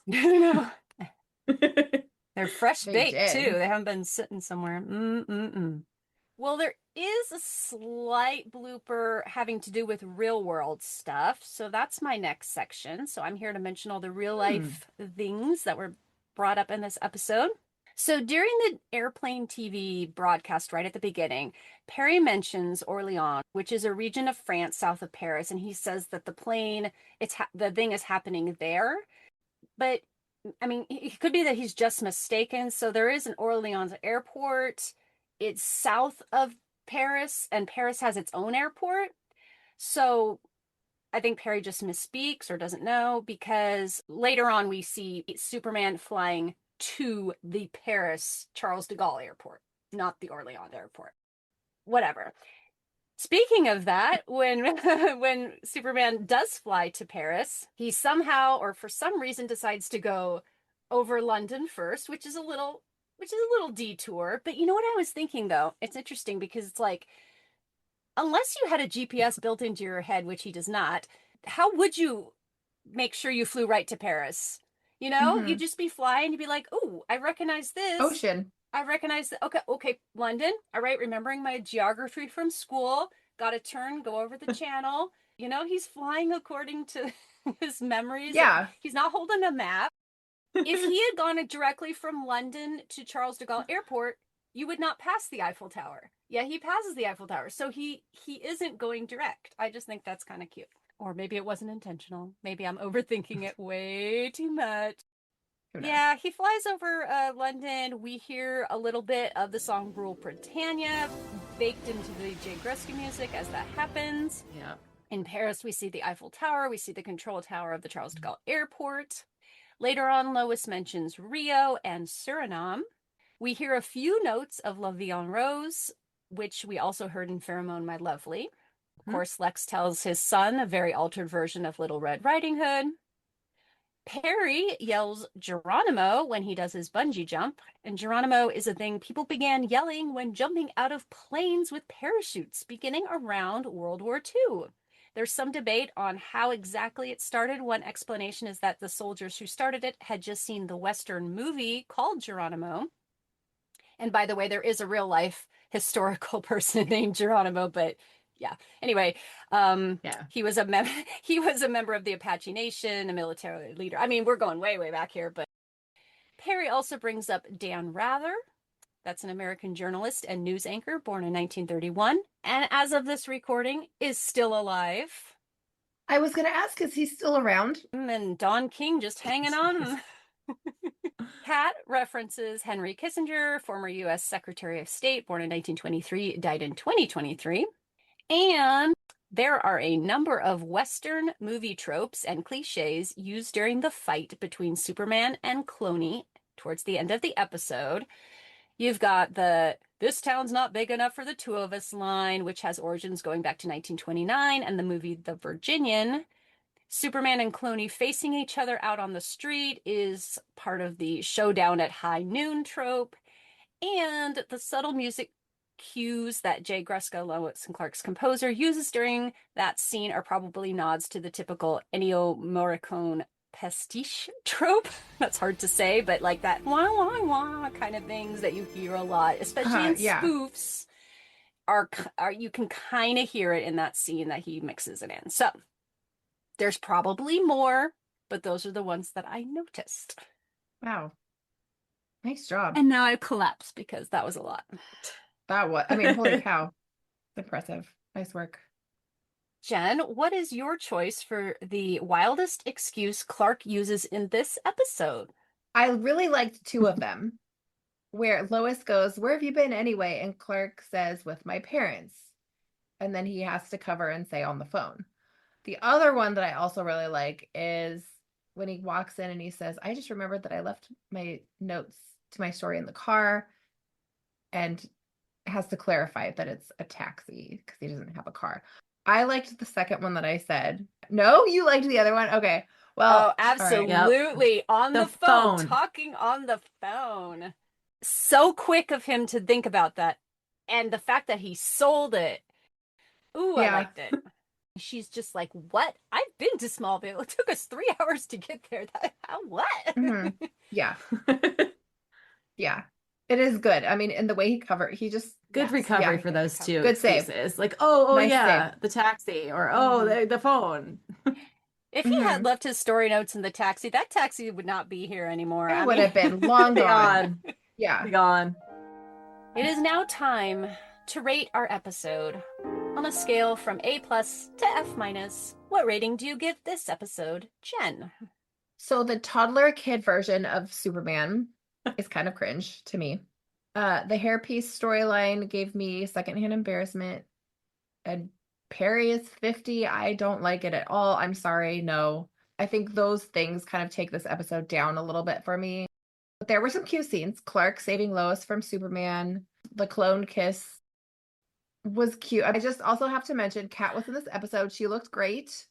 I thought it wasn't an overly great episode. It wasn't on par with like the boxing episode or the smart kids in magic boxes, but not up there for me. I gave this one a C+.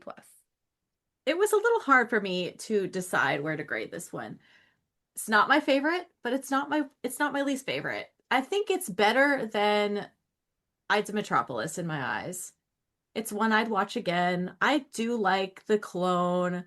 I mean, you got two Supermen, even though one is being ridiculous and childlike and stupid, but he does kind of grow up. He grows on you, I guess, mentally. I like that it's got a couple Martha and Jonathan scenes. I always like when they show up. They're a great addition to the show.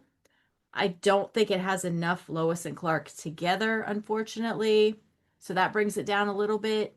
The scene that won me over was the Lois getting ready for the date. I love that scene, and that brings the score up a little bit higher. And I ended on a C. How about you, Molly? This episode is held up by the power of nostalgia for me. And while I recognize the A-plot's goofiness, I still find it entertaining. Lois seems a bit more like the Lois Lane out of older comics or shows. She's sort of just bumbling along in this episode, getting in the way a little bit, slightly helpful at times, but also has to be the damsel in distress a couple of times. I don't love that for her, but it's just this one episode, so fine. The Jimmy Perry plot is a difficult rewatch. I think I liked it way back when because it was a wacky misunderstanding. And yes, it's nice to get some heartfelt Perry-Jimmy interactions, but overall, it's not something I enjoy. Putting all that together, this one is a C+ for me. Wow, we're all really close. All right, well, don't go anywhere because today we're talking about Lois and Clark Fan Clubs. While there was never an official Lois and Clark fan club, there were several unofficial fan-run ones you could join, both during the show's initial run and beyond. One was the Metropolis Club, and I believe it may have been the first. It was run by Lee Raglan. Raglan had a long letter to the editor published in the December 1994 issue of Spectrum magazine. Lois and Clark was on the cover of the previous issue, Spectrum #1. And in it, Raglan mentioned being president of the Metropolis Club, so we know that it must have been active in 1994. But it's difficult to find much about it now. I couldn't find any old newsletters or anything. And I remember joining around 1996 and feeling like they weren't putting out a lot in that last season. It did officially come to an end right around the same time Lois and Clark did. Raglan also wrote fanfic and was notable for writing 2 Lois and Clark episode guides, one basic and one more detailed, which made the rounds online and were extremely valuable to me when I first got online. In the spring of 1995, the Krypton Club came along. It was established by Craig Byrne and Dan Patterson. By 1997, it was being run by Byrne and also Matt Combs. By the time the newsletters came to an end in 2001, there were over 300 of them. Archives of that fan club's newsletters can be found at www.kryptonsite.com/newsletter.htm, and I'll put that in the show notes. Byrne later went on to be a major part of the Smallville fandom and founded KryptonSite.com in 2001. During the show's run, there was also a monthly newsletter called the Kryptonian Cybernet, which was run by Jeffrey Sykes. You also had the Lois and Clark Fan Club. Just, that's what it was called. Run by Michelle Henderson out of Oklahoma. It cost $11 a year to be a part of, but there were some perks like mailed newsletters, an actual 8x10 photo she'd send you, and more. Later clubs included Virtual Metropolis, Cyber Metropolis, Fabulous Folk Family, the Kal-El Club, Forever Folks, no relation to this pod, Folk Planet, and ours. So today we'll start with Jen because she started her club earlier than I started mine. Jen, tell us about the fan club that you ran. So, okay, as a kid, I would always start clubs. I had a clubhouse in the backyard, and so I was always like, oh, Kids for Saving the Earth. There was a Target thing. I don't know. I was always starting clubs, a unicorn club, I think, at one point with my friends. And when the internet came around, I was into it. And I, was meeting people, and I had met this girl named Devin. I don't know how we got started on this, but I created a mailing list, LCA support group, or Lois and Clark Anonymous support group. I don't know where it came from other than like Alcoholics Anonymous. And I started it in June of 97. This first email that I sent out, it's like, oh, hey, welcome. I'm going to start this thing. And then issue 2 is a little longer and it has all these things. So I was the president. Devin was the vice president. And then we would have all these other contributors that would like write in little stories. And we were like our own little newspaper, but it was super casual and nothing like what the other people were putting out. I think we would do things like the keeper of Perry's Elvis records, keeper of Clark's ties. Like you could sign up and be a, keeper of something. People would write about experiences and I'd put them in the newsletter. Like, oh, I went on a tour of the WB studios. If it was related to LNC, I was trying to get people to tell me and I'd put it in the newsletter. One other thing that I should mention is that we did one special like newsletter where we sent out a snail mail. And I'm sure my mom was probably about ready to kill me because I did it all out of my pocket. Like, I don't think I asked anyone. Maybe I asked people to send in a self-addressed stamped envelope. I can't remember how it went, but I put out this printed copy of, I just felt so professional. I was like, oh, we had our logo. And then I think it was a Christmas special too. I don't know, but that is something that I think somebody in a Lois and Clark group mentioned a year or 2 ago that they had found this old newsletter and it got back to me. And I was like, oh my gosh, that's the newsletter. And so it was kind of cool to see that after so many years. I'm sure I have a copy of it somewhere. We only did 38 newsletters. The last one I put out was February of 99. But it was fun. Like I met a lot of friends from it, like Devin, who I still keep in contact with. And I think she's going to come on the pod at some point. We became friends for a lot of other reasons. Like we liked Titanic. We liked NSYNC. Devin was in the Backstreet Boys music video. I Want It That Way. She is prominently featured and was recently, like a year or 2 ago, all over the news because her video went viral because she was reminiscing about it and the Backstreet Boys got a hold of it. Anyway, I remember her calling and we were doing a conference call, me and Anna, and she told us all about it right after that whole thing. So it's really cool. Like I met a lot of people from doing that and I have good memories from it. I could sit here and read off some of the screen names of the people. So it would be fun to go back and just like really look, like Matt LC, Love Dean C, Lady Krypton. I mean, I remember some of them, but like I was gonna go see if I could find Julie in here somewhere. I don't Culture know girl. if I was a part. Like, I would not be surprised if I was because I tried to join everything that I found. I still have binders full of newsletters that I was part of. I have my Lois and Clark Fan Club newsletters here. This is the Oklahoma one, Michelle's. Wow. I have the Daily Planet newsletter, which was also Michelle's, which is kind of cool. That looks professional. Cool. Look at that. That's This one is letterhead like, and everything. wow. It had lots of fan stuff in it, lots of cover stories. This one, cover story, Should Lois Marry Clark? Oh, some really good ones. Let's see. I have a whole bunch of ones that are for Kane Chronicles. Editor's note, premiere issue. This is also Michelle Henderson. Oh, so she was busy. She did a whole bunch of, she did Wow. a whole bunch of different ones. I think most of these I are don't think she Michelle likes Henderson's. this show. Yeah. Yeah. The cost is Absolutely. $20 a year in the US, $25 a year in Canada, and all other foreign countries. Oh, so when I found the info for her, this was must have been like a little bit earlier, because then it was $11 US and $14 Canada. 11 a year. This one's 15 and this one's 20. And then she quits. You know, She's like, "And we're done." inflation. Yeah. Yeah, and then I have the final one that's like, editor's letter. Aw, this is your last issue. That's a sad day. Molly, how about yours? Well, so I also wanted to start a Lois Clark fan club. This was after the show went off the air, but right as TNT was starting to air the reruns in syndication, because I remember writing in my high school notebook, like all these ideas I had.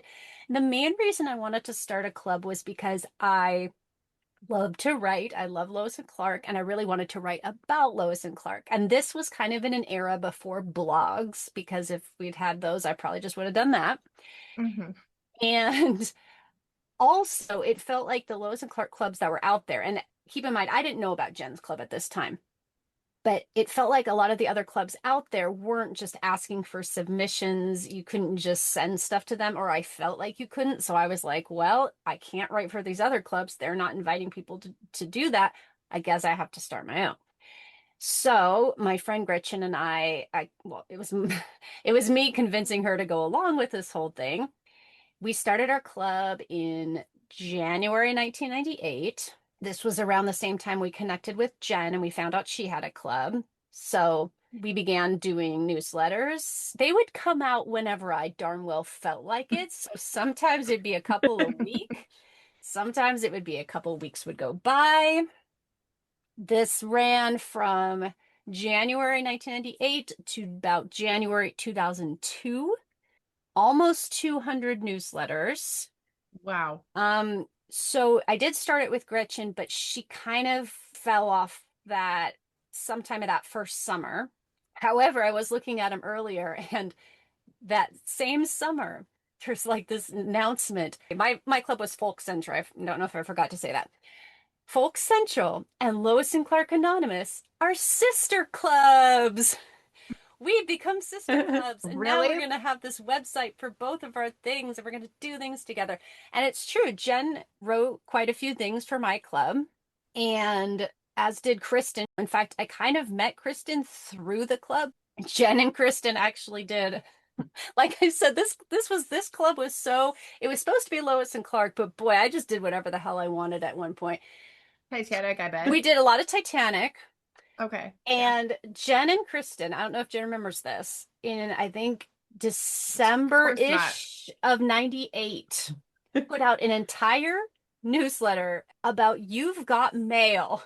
Oh, how lovely. I have the memory of a hamster. I do not remember this at all. I'm going to find this. Yeah, that was the whole episode. I let them take over and write all about You've Got Mail and how it connected to Lois and Clark and just all this stuff. The things I could have done with this newsletter are things that we're now doing with the pod.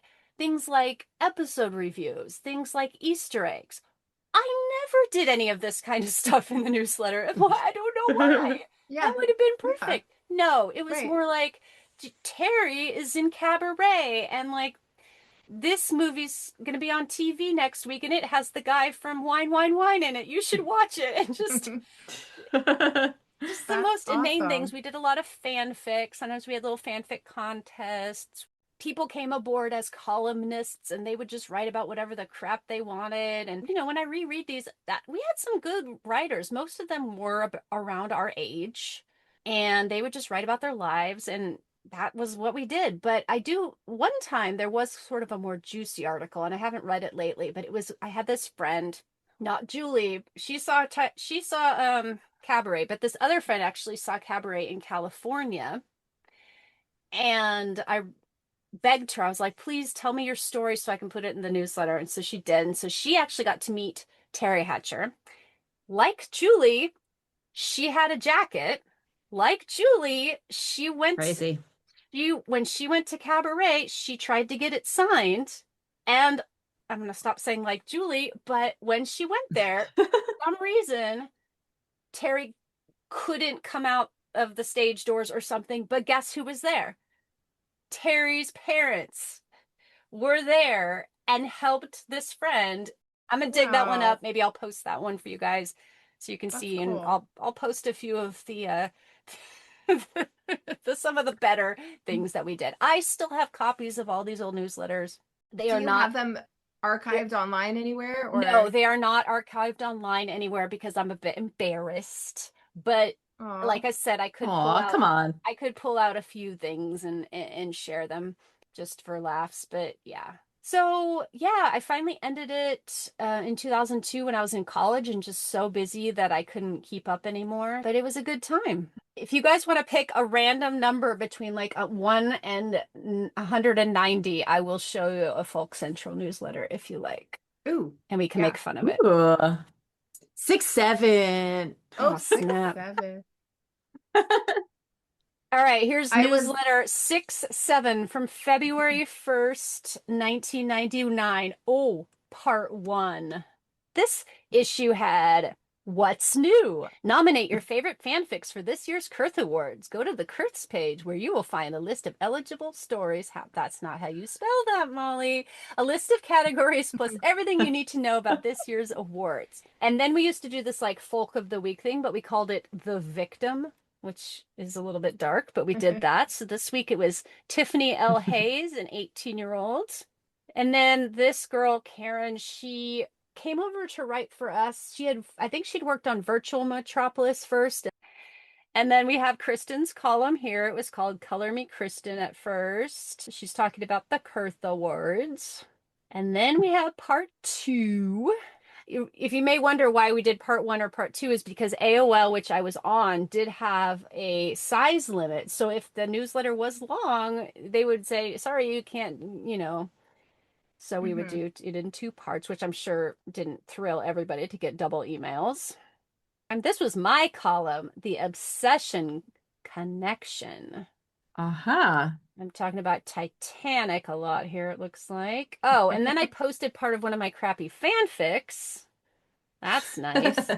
We don't need that. And then I say that this fanfic will continue in the next newsletter, so stay tuned. Have a super day. Molly, Rachel, Karen, Jill, Maggie, Kristen, Kat, and my little web URL. Awesome. All right, Jen, which number are you choosing? 144. Oh, no, I changed fonts on this one. Ooh. All right, newsletter 144. This is from June 9th, 2000. At this point, this is funny. It says, this is not unsolicited mail because I had to do this. True story. AOL tried to put not a suspension, but like a mark on our account, and we had to call them, and they were like, my mom called them and they were like, yeah, somebody from your account sent out something to like 200 people. Why did they do that? And I had to get on the phone and be like, I have a Superman fan club and everybody's no. That's awesome. So then I had to start putting this on every single one. Yeah, it's true. Wow. All right, this was a short one. I have something about Eddie Jones being in a new movie called The Invisible Man. Something about going on our website to play Name That Episode. Another Karen column. Oh my, the truth is in my pants. Yeah, is that what that says? That was her column name. I think it was called something else later. It's a Folk's Life. That was Rachel. And then that was it. Wow. That's a short one. It's really just nothing. We're over it at this point. How many years later? Yeah, that's the funny thing. Like some of the newsletters would have a ton of stuff and some would be super short. I would just be like, gee, it's been a minute since I've done one. Let me paste this together and send it out. Yeah. It would be the equivalent of our podcast being like, let's just talk about 5 minutes of Vatman and publish it. See what they think of that. And we'll do the rest later. I don't know. Whatever. Here's a little content. I had a thought. I like it. Basically that. If everything had been shifted like 5 years, I'm sure I would have just started a blog. I'm sure it would have just been me babbling on that instead of having a newsletter. But I am happy I did it because it connected me to Jen, connected me to Kristen, and through Kristen connected me to Julie. So you know what? Yeah, it's all good. Really is a small world after all, guys. Well, anything else you guys want to say about Lois and Clark Fan Clubs? I'm so impressed that Julie has these printouts of all these older. I printed out a few of the Krypton Club newsletters that I was thumbing through. those are like still available. Luckily, he archive those. But yeah, the Metropolis Club, I'm sad about that one. I can't find it. I remember I did write one little thing. They actually reached out to me because I had posted about having those Saturday night promos where Lois and Clark are like, tomorrow night on Lois and Clark, blah, blah, blah. Yes. And I had talked about that. Good memories. Well, thank you so much for listening today. If you are watching the show alongside us, our next episode will be Season 1, Episode 19, Fly Hard. How do I find you? You can find us on Instagram or Blue Sky as Folks Forever. That's FOLCSFOREVER. Or you can visit our website at folksforeverpod.wixsite.com/podcast.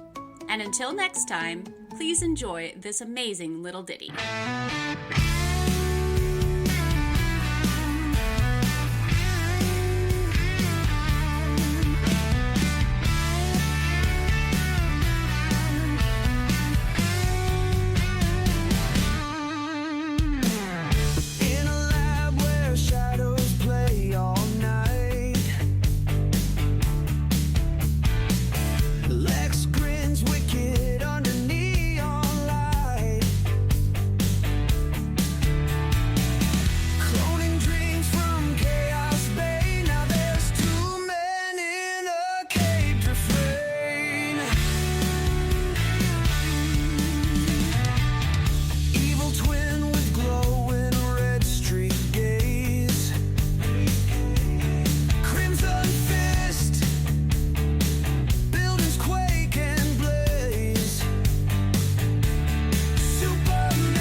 Smiles, his trap unfolds.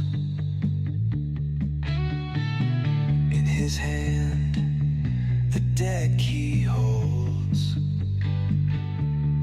Fate's a stage with pawns mistaken. Two supermen, one heart forsaken.